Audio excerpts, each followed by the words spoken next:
अस्सलामुअलैकुम व्यूवर, उम्मीद करता हूँ कि आप सब खैरियत से होंगे। आज के ब्लॉग में खुश आमदीद। आज का ब्लॉग शुरू करते हैं। एक महीना पहले दो भैंसों की पैदाइश हुई थी और हमारे यहाँ दो नन्हे मुन्ने भैंस के बच्चे आए थे। एक 14 अगस्त को हुआ था और दूसरा उससे अगले दिन 15 अगस्त की रात को हुआ था और आज हमने उसके नाम रखने हैं एक महीने के बाद। ये वाला बच्चा इस भैंस का है और ये वाला बच्चा वो सामने जो भैंस करी है ये उसका है। जिस दिन भैंस के बच्चे की पैदाइश होती है पहला दिन होता है, उस दिन अगर मैं भैंस के बच्चे को पकड़कर थोड़ा सा भी दूर लेकर जाता हूं तो भैंस शोर मचाना शुरू हो जाती है, चक्कर लगाना शुरू होती है।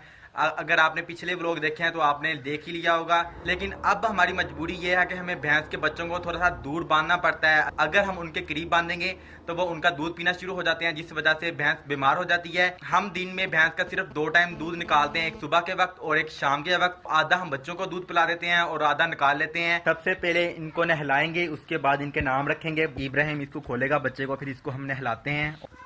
छोटे बच्चे को हमने छोड़ दिया है, देखें कितनी स्पीड के साथ आप भागने की कोशिश करेगा। जैसे ही हमने खोला है इसकी माँ देखिए खड़ी हो चुकी है, इसकी माँ को टेंशन शुरू हो चुकी है। इसको मैंने इस किले के साथ बांध दिया है, वरना इसने वापस भाग जाना था जब हमने इसको नहलाना था। आज हमारी पानी वाली मोटर भी खराब हो चुकी है, इलेक्ट्रिशियन को दे दी है। ये सामने आपको टैंकी नजर आ रही है, इधर हम पानी स्टोर करते हैं मोटर का और यही पानी इधर आता है इस पाइप में। टैंकी हमारी फुल है, इसी वजह से आज पाइप में पानी आ रहा है। इस बच्चे की माँ देखें अभी तक चक्कर निकाल रही है। चलिए इसको सबसे पहले नहलाते हैं, इसके साथ इसको अच्छी तरह नहलाते हैं।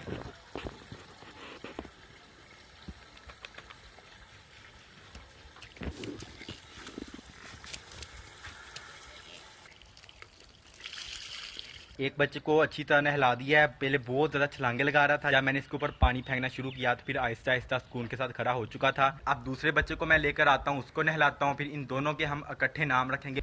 खोली खोली खोली, इब्राहिम ने खोल दिया इस बच्चे को। ये अब सीधा अपनी माँ के पास जाएगा दूध। अब इसको नहलाते हैं।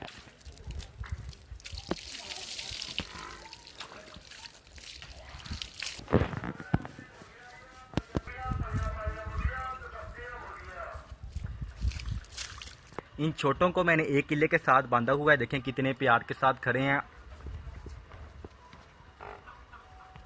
अब मैं लाल मेहंदी लेकर आया हूँ, को लगाकर उनके नाम लिखेंगे। आपको भी बिल्कुल वाज़े नजर आएंगे इनके नाम। इसको अच्छी तरह मिक्स कर फिर छोटे जानवरों के ऊपर मेहंदी लगाते हैं।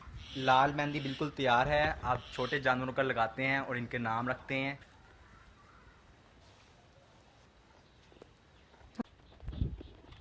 TINO क्या बना? टीनू। अब इसके बाद उसका नाम रखना है, वो भी इससे मिलता जुलता ही है। मेरे हाथों का हाल देखें क्या हो चुका है। इसने आराम के साथ अपना नाम लिखवा लिया है। ये कट्टी बहुत मुश्किल से अपना नाम लिखवा रही है और फाइनली इसका नाम भी लिख लिया है, बहुत मुश्किल से लिखवाया है। इसका नाम रखा है हमने मीनू और पिछले का नाम रखा है हमने टीनू। टीनू और मीनू अल्हम्दुलिल्लाह से दोनों के नाम लिख लिए हैं और रख भी लिए। एक का नाम है टीनू और एक का नाम है मीनू। दोपहर को मेहंदी के साथ मैं छोटे जानवरों के नाम लिखकर चला गया था। एक का नाम हमने टीनू लिखा था और दूसरे के ऊपर हमने मीनू लिखा था। आप देख सकते हैं कि मेरे हाथ में मेहंदी का कितना रंग चढ़ चुका है, लेकिन एक ने तो बैठकर अपना नाम रेस कर लिया और दूसरे का नाम वैसे मेहंदी से नहीं चढ़ा। मेरे हाथ में देखे कितना ज़्यादा रंग चढ़ चुका है मेहंदी का और इन पर बिल्कुल ही नहीं चढ़ा। आज मेरे 50 रुपये ज़ाया हो चुके हैं। 50 की मैं मेहंदी लेकर आया था, मज़े के साथ बैठे हुए हैं। मैंने आज पूरी दोपहर इनको पहले नहलाया, फिर इनके नाम रखे हैं। ये देखे खड़ा हो चुका है, देखें इसने सारा नाम अपना खराब कर लिया है। इधर देखें मेहंदी का रंग बिल्कुल ही नहीं चढ़ा इसके ऊपर भी। सब भैंसों को चारा डालना है, देखें कैसे मेरी तरफ देख रही हैं और छोटे भी देखें कैसे खड़े हैं। अब जानवरों को मैं चारा डालता हूँ। एक भैंस को चारा डाल दिया है और बाकी अभी खड़े इंतजार करिए कि कब हमें चारा डालें और कब हम खाना शुरू करें। को डाल दिया, वो तो मजे से चारा खा रही है। सब जानवरों को चारा डाल दिया है, अब सुकून के साथ सब चारा खा रहे हैं। अब मेरी तरफ नहीं देखेंगे, बस अपने चारे की तरफ देखेंगे और चारा खाएंगे। भैंसों का दूध भी हमने निकाल लिया है और इन्होंने अपनी माँ का दूध भी पी लिया है। अगर ये बैठकर ना भी अपना नाम खराब करता है, वैसे भी इस मेहंदी का रंग नहीं चढ़ना था। हमारे पास अब 4 भैंसें हैं। आज से 4 साल पहले भी हमारे पास 4 ही भैंसें थी। सिर्फ ये भैंस उन 4 में से हैं, बाकी 3 न्यू है। मैं आपको बता इसलिए रहा हूँ कि उन 4 भैंसों की पैदाइश ठीक हुई थी। 2 भैंसों की एक दिन पैदाइश हुई थी और अगली 2 भैंसों की अगले दिन पैदाइश हुई थी और जो 4 बच्चे थे बिल्कुल भी पता नहीं चलता था कि कौन किसका बच्चा है। जब एक को छोड़ते थे वो दूसरी भैंस के पास भाग जाता था। उन 4 में से सिर्फ यही भैंस है जो भी हमारे पास है और वो मैं आपको बताता हूँ कि वो 3 भैंसें कहाँ गई।